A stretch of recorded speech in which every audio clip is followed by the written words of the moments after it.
करवा चौथ व्रत कथा। जानिए कैसे रानी बीरावती ने की थी अपने पति की रक्षा। बहुत समय पहले की बात है। बीरवती नाम की एक राजकुमारी थी। जब वह बड़ी हुई तो उसकी शादी एक राजा से हुई। शादी के बाद वह करवा चौथ का व्रत करने के लिए माँ के घर आई।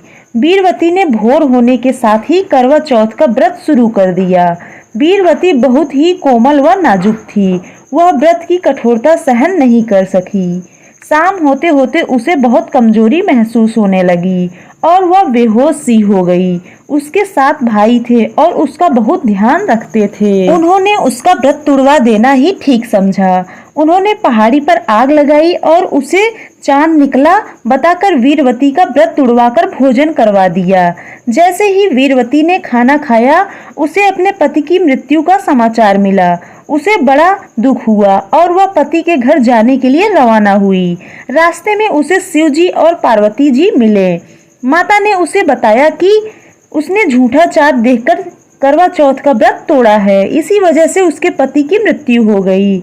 बीरवती अपनी गलती के लिए क्षमा मांगने लगी। तब माता ने वरदान दिया कि उसका पति जीवित तो हो जाएगा लेकिन पूरी तरह स्वस्थ नहीं होगा। बीरवती जब अपने महल में पहुंची तो उसने देखा राजा बेहोश थे और शरीर में बहुत सारी सुइयां चुभी हुई थी। वह राजा की सेवा में लग गई। सेवा करते हुए रोज एक एक करके सुई निकालती गई।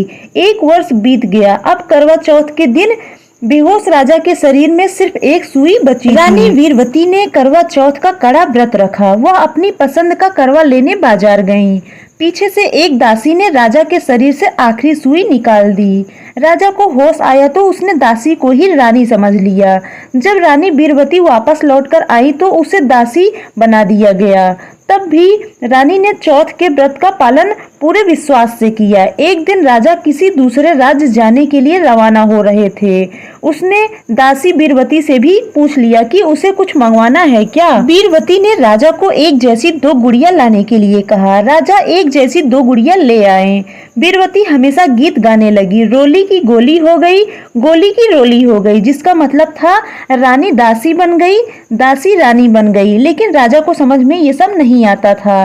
राजा ने इसका मतलब पूछा तो उसने अपनी सारी कहानी सुना दी। राजा समझ गया और उसे बहुत पछतावा हुआ। उसने बीरवती को वापस रानी बना लिया और उसे वही शाही सम्मान लौटाया। माता पार्वती के आशीर्वाद से और रानी के विश्वास और भक्तिपूर्ण निष्ठा के कारण उसे अपना पति और मान सम्मान वापस मिल गया। इस तरह से करवा चौथ की कहानी एक पत्नी के प्यार और विश्वास की कहानी है। करवा चौथ हिंदू पंचांग के अनुसार कार्तिक माह के चौथे दिन होता है। परंपराओं के अनुसार इस दिन शादीशुदा महिलाएं या जिनकी शादी होने वाली है वो अपने पति की लंबी उम्र के लिए व्रत करती हैं। ये व्रत सुबह सूरज उगने से पहले से लेकर और रात्रि में चंद्रमा निकलने तक रहता है। कहानी अच्छी लगी हो तो एक लाइक कर दीजिए। चैनल पर नया है तो प्लीज सब्सक्राइब कर लीजिए और ज्यादा से ज्यादा लोगों में शेयर करें। करवा चौथ की आप सभी को ढेर सारी शुभकामनाएं।